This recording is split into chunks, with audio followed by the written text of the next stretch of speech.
welcome to the Indian Nation Station pregame show right here on the Indian Nation Station's YouTube channel and Channel 5. I'm your host, AJ Ganger. With me, as always, the man, Brian Gillespie, as tonight is week number 2 of the 2023 season already. And the start of NVL play as Piqua hosts Butler. It's going to be a hot one out there tonight, close to probably 85 degrees when we kick off. Humidity is going to be a factor as well. Hopefully our players are well prepared and more hydrated than what we were last week. I did hear Bill Neese say he was going to pass out some salt tabs for this week so these kids could be hydrated. I'll tell you what, I was surprised because we had really nice weather last Friday. Wasn't real humid, wasn't real hot, and they had all kinds of cramping issues on both sides of both teams. Yeah. And it just slowed the game down to a real slow pace on top of the fact that Lima Senior threw the ball 1,000 times. They really did indeed. It was about 65 degrees around kickoff time. It was pretty good, but it was the first new game on our new turf. First game on our new turf on the field too. That may have been a factor. Yeah, it was interesting. It just, it seemed like there was a kid going down every couple plays, and most of them thankfully weren't real serious injuries, but they definitely changed the flow of the game. You don't have a lot of depth at this point. You can't afford to lose a guy for a couple plays because then things happen. And unfortunately, the Piqua Indians were not able to overcome some of that. No, they were not. And let's go ahead and dive right into to the Piqua Indians schedule, the remaining schedules. We are 0-1. We play Butler tonight, and then we travel to Stebbins next week. Then we are at home against Tipp City on the 8th, on the 15th at Greenville, 22nd at Troy, 29th at West Carrollton. We open October with Xenia here at home, and then we go to Sydney on the 13th and Fairborn on the 20th. It seems like every game this year is probably going to be a test for Piqua. Well, there aren't going to be a ton of gimmies. Now, the league is down, but Piqua's down. As we saw last week, that they got young players learning the game a little bit, learning what it takes to play at the varsity level. And it's going to take some time. And this week, Butler doesn't look like a great opponent. They're coming off of quite a few poor seasons in a row. Yeah. They've got their 4th coach in 8 years, which is hard to believe at Butler. Seems like a pretty nice. They get great facilities, solid school in a winnable situation here in a league that's not great. Yeah. And they have not been able to put it together. So new coach Zach Guth, I think his name is, has an opportunity here to really build something, and he's a longtime Butler guy, so hopefully that'll provide them some stability that they desperately need. Well, we will see where Piqua goes from here. They could have their first 0-2 start, I believe, since 2018 if we fall to Butler here tonight. Yep, first 0-2 start since then. By the way, Brian and I did plan this. We were going to wear the same shirt. We did. We texted about it earlier, and it worked out just perfect. You're not seeing double, trust me. I'm still bald. He still has hair. Barely. Let's go ahead and thank the sponsors for 23-24. We got Kathy Henney, Little Caesars, Buffalo Wings and Rings, Thick Lumpkins, This and That Candy on Main, Harmony Systems, Crayex Corporation, Edison State, Dr. Lil John Morris Comfort Systems, Atlanta Sportswear, 36K Club, and the Lemon Meringue Boutique. All right, scores from around the MVL. The only non-conference games that we got. Bellbrook beats Tipp City 21-7. Northmont beats Butler 28-10. Tecumseh 32, Fairborn 15. Miamisburg shuts out West Carrollton 49-0. Bellefontaine beats Sydney 46-19. Eaton beats Greenville 45-7. Troy getting a win for the MVL 53-6 over Dunbar. Shawnee 41-7-0. Xenia beat Beaver Creek on Thursday night 36-0, and obviously our game against Lima Senior, where Lima Senior won 36-31. But before we talk about that game, very rough week for the MVL. Only 2 of the 10 teams get a win, Troy and Xenia. Well, I'll be honest, it's not that surprising. Now, some of these scores, geez. Bellefontaine beat Sydney 46-19. They have a really good quarterback there. Bellefontaine, it's not real surprising. West Carrollton getting smacked by Miamisburg, not surprising. No. But Tecumseh beating Fairborn, that was a little bit of a toss-up maybe. Tecumseh coming out with a 17-point win. And then you have a team like Stebbins, Shawnee beating them 41-0. I mean, it just doesn't look real good right now on the MVL side. But again, we talked about this last week. Lots of turnover this year. Yep.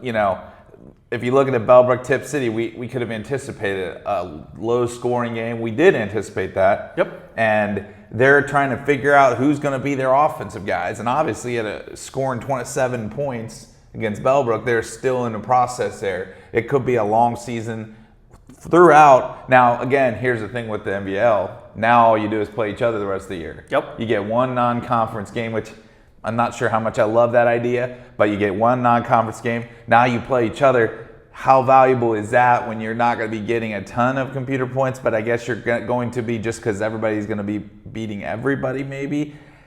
I don't know what to think of this league right now. Again, I think some of these teams will look a lot different at the end of the year than they did at the beginning. Yes. Xenia beat Beaver Creek handily. Now, it was in a downpour. Beaver Creek fumbled it like 3 times, and Xenia got easy touchdowns. So that's a little bit different than the score. Maybe wasn't as that big a difference. But still, Xenia looks like the class. Troy beat Dunbar. It's hard to value a win over. Dunbar's not a great team. No. It took Troy a while to get going in that game, but once they did, they ran over them. Anytime you score 53 points, it's impressive, though. Oh, yeah. So, again, lots of toss-ups starting this week in this league. And we were talking about it last week, where there's really just 4 teams who are above everybody else. And I mean, if you look at the scores and you watch the games, those 4 teams pretty much held up. Tip City, Troy, Xenia, Piqua. Yeah, those teams are definitely a cut above. Piqua, let's not undercut Lima Senior. As we saw, we weren't sure what we were going to see, but we knew we were going to see a lot of passing. And man, they have some weapons. And that was tough for a young defense to handle. Didn't tackle well, really didn't play well in space, and they had the guys, the Jimmies and Joes, to take advantage of that with Piqua. They'll have to do better against Butler, but Butler's strength is not their offense. Oh, no. Their defense is really where they're going to maybe be able to stay in this game. Yeah. Is where they play some rough, rugged defense. Their offense had 87 total yards last week and 3 points against Northmont. Now, some of that came from their starting quarterback, Luke Seibert, being injured early in the game.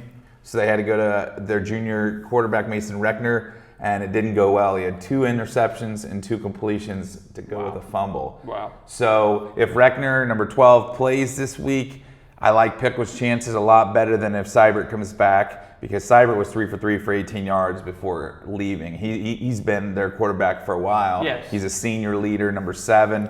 He's the guy they're going to rely on to generate any kind of offense, because their offense for years and years has been pretty poor.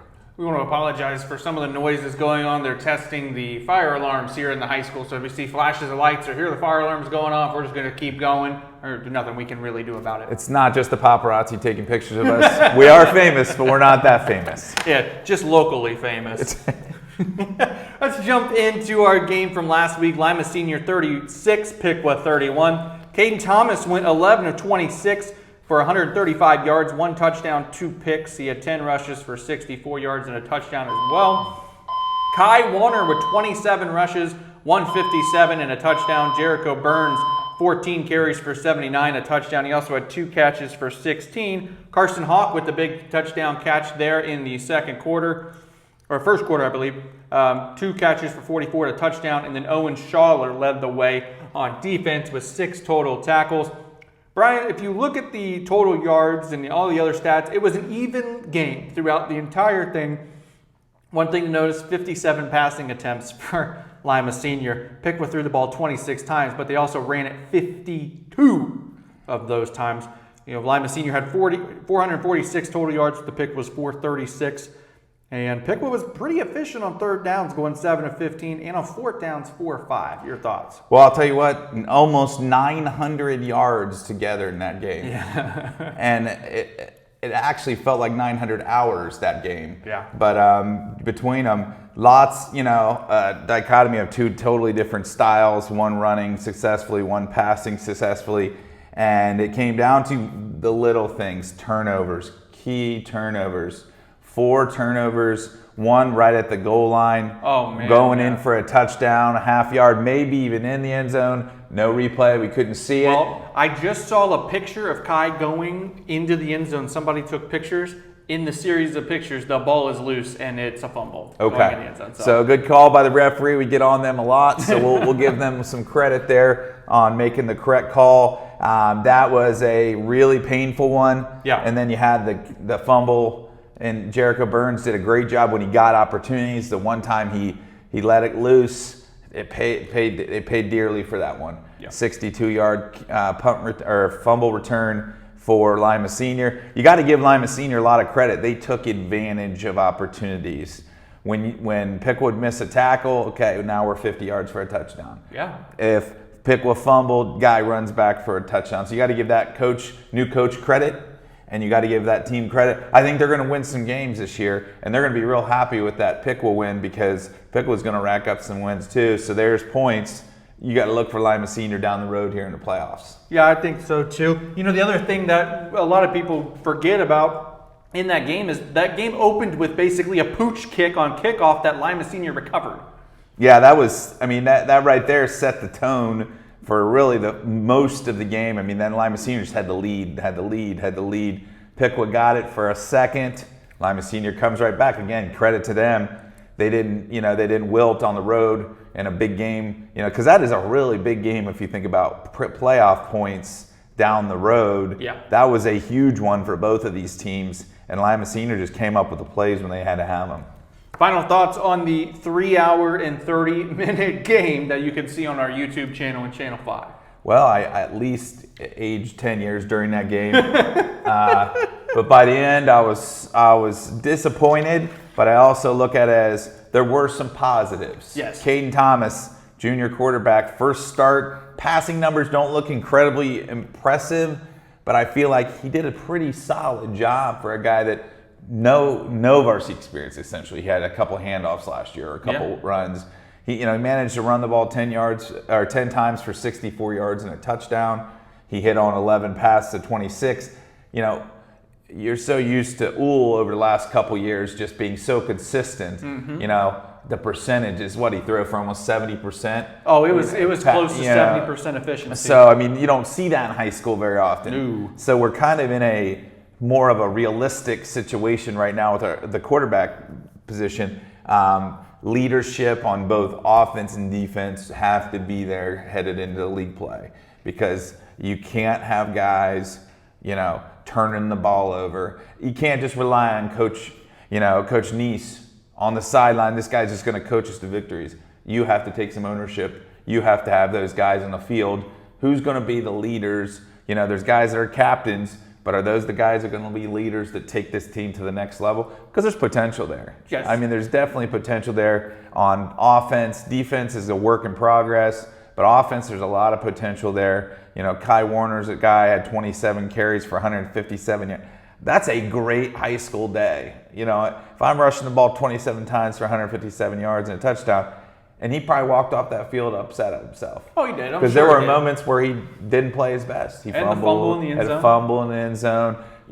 He was bottled up a little bit early, so he was probably frustrated. And for a guy to be frustrated with that, that's going to be, how does he translate that into leadership and say, okay, guys, my bad. We're going to get this together this week. We've got a whole league conference schedule in front of us. Very winnable league. So Pickwood's got everything in front of them still.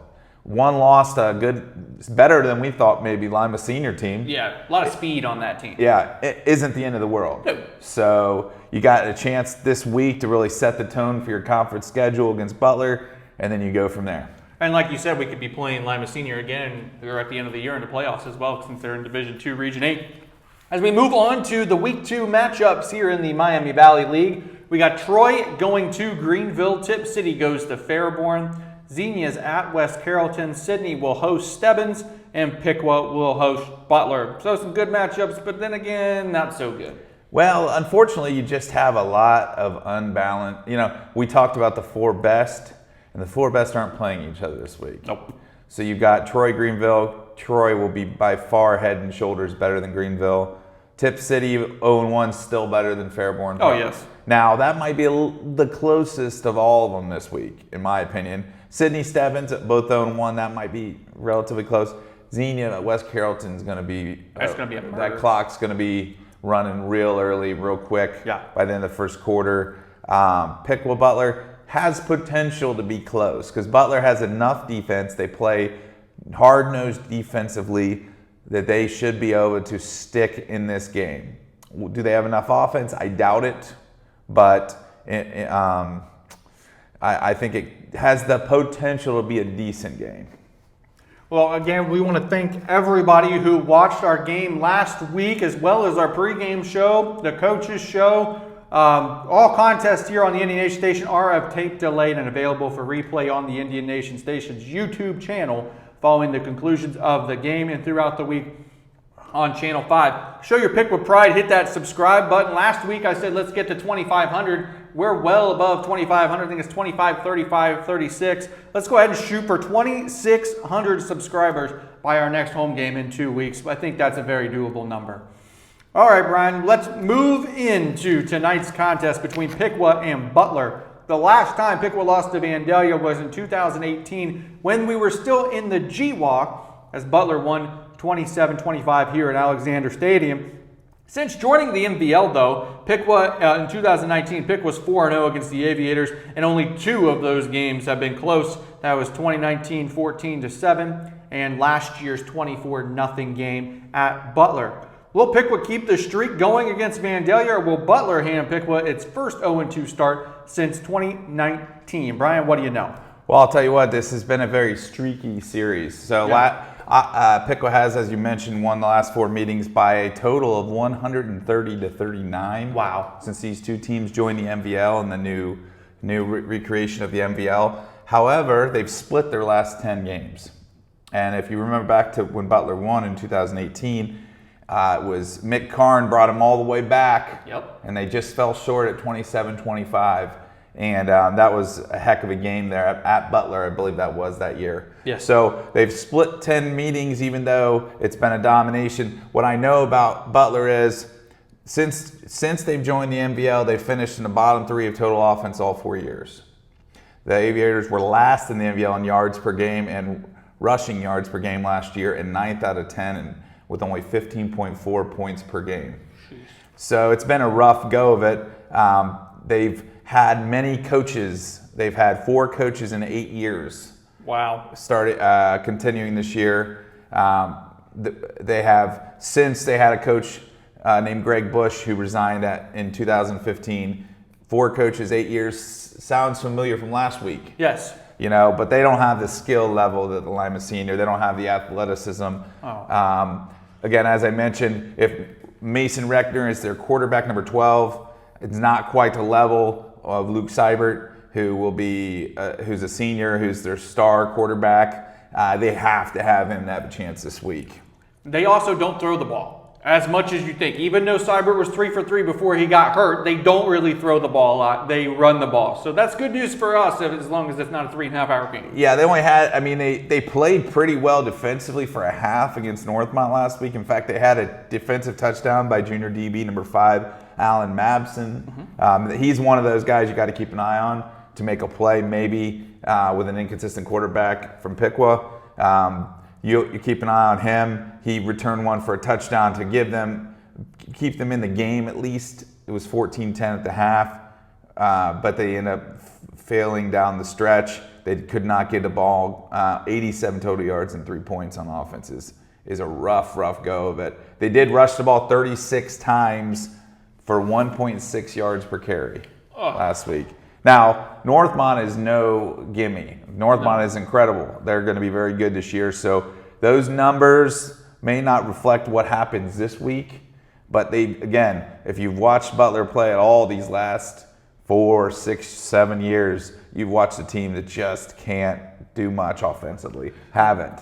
But their defense has always been pretty solid. It seems like you hold Northmont to 28 points and it was 14-10 going into halftime. Yeah. That's a huge deal. Yeah, I mean that. And you know, as a defense, you're thinking you're out there just grinding away, you know, and for them to be able to keep grinding and keep their team in it, sorta in that game, you know, that give credit to them against a good Northmont team. So it's not going to be easy breezy for Piqua this week. No. The defense will hold up. They will battle Piqua's offense, and you know it could come down to turnovers again.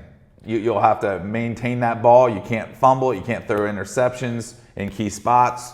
That may be the decider this week. Watching our game from last week back a little bit, it seems like Lima Senior was just waiting for us to run the ball. They were stacking the box, I think 8 men in the box the entire game almost. But we just didn't have that one throwing play like we did in the beginning of the game to beat that front.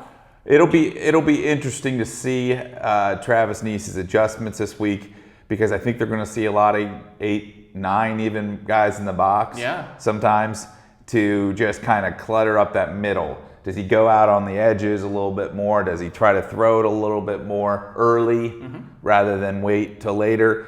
It'll be interesting to see how he adjusts, because again, Butler, rough and tumble. They've got a senior linebacker named Derek Hobbs, number 33. He had 5 tackles last week. He's a strong player. They have a senior strong safety, Austin Flory, number 8, who's also a solid player back there. So they're going to challenge that Piqua front. And you stick to your guns, but do you also have a few more quarterback runs? Because I feel like quarterback runs were pretty successful. When Caden Thomas, who's a very good athlete, was able to get out on the edges, that provided some problems for Lima Senior. So do you do a little bit of play action and then give him the opportunity to run with it if everybody is covered up?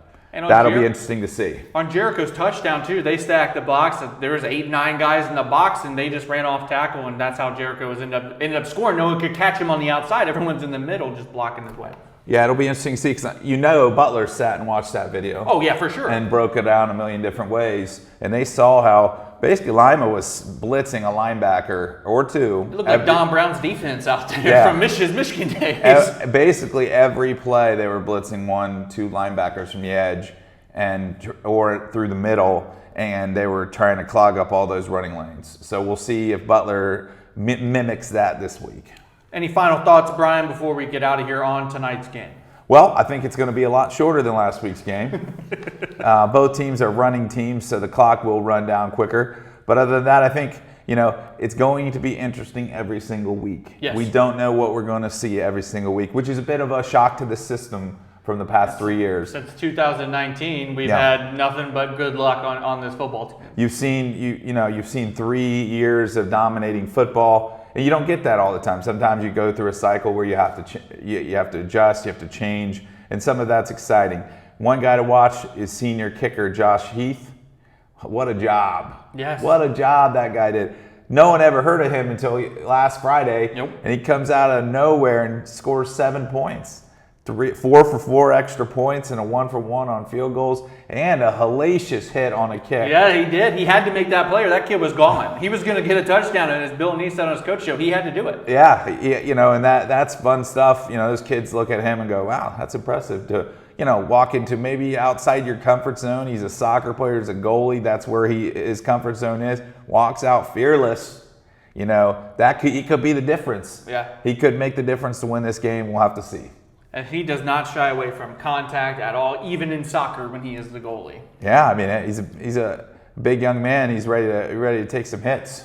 Don't forget, tonight's game is going to be on tape delay on the Indian Nation Station's YouTube channel. You can catch that link on our Facebook page and on the Piqua Athletics Twitter page following the conclusion of the game. You can also listen to the game live on WPTW Radio, as Brian and Tom will be simulcasting this week on WPTW as well as the Indian Nation Station.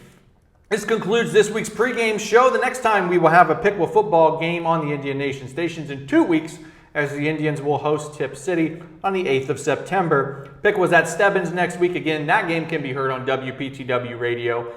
Get ready for the game coming up next here on the Indian Nation Station with Tom and Brian on the call. For Brian Gillespie, I'm AJ Ganger saying go Piqua and beat Butler.